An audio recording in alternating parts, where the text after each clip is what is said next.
అపోస్తులుడైన పౌలు హెబ్రీయులకు రాసిన పత్రిక 5వ అధ్యాయము.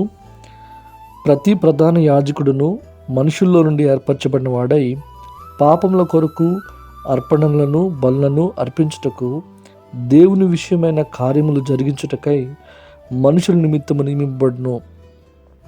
తాను కూడా బలహీనల చేత ఆవరింపబడి ఉన్నందున అతడు ఏమీ తెలియని వారి ఎడలను త్రోవ తప్పిన వారి ఎడలను తాలిమి చూపగలవాడై ఉన్నాడు.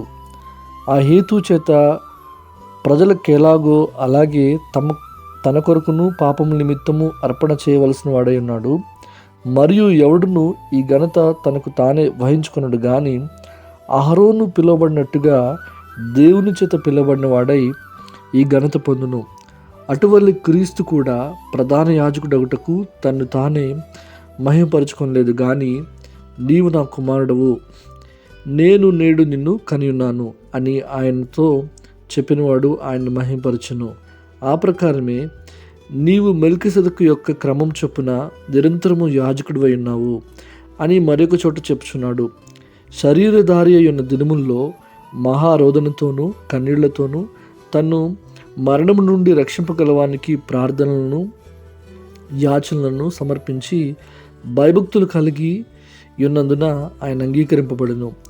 ఆయన కుమారుడయుండియు తాను పొందిన శ్రమల వలన విధేయతను నేర్చుకును.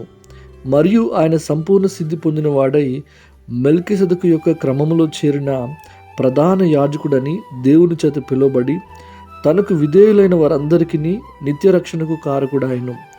ఇందును గూర్చి మేము చెప్పవలసినవి అనేక సంగతులు ఉన్నవి కానీ మీరు వినుటకు మందులైనందున వాటిని విశదపరచుట కష్టము. కాలమును బట్టి చూచితే మీరు బోధకులుగా ఉండవలసిన వారు ఉండగా దేవోక్తుల్లో మొదటి మూల పాఠములను ఒకడు మీకు మరలా బోధింపవలసి వచ్చెను. మీరు పాలు త్రాగవలసిన వారే కానీ బలమైన ఆహారం తినగని వారు కారు. మరియు పాలు త్రాగు ప్రతివాడును శిశువే గనుక నీతి వాక్య విషయములలో అనుభవం లేనివాడై ఉన్నాడు. వయసు వచ్చిన వారు అభ్యాసం చేత మేలు కీడులను వివేచించుటకు సాధకం చేయబడిన జ్ఞానేంద్రియములు కలిగి ఉన్నారు గనుక బలమైన ఆహారము వారికే తగును.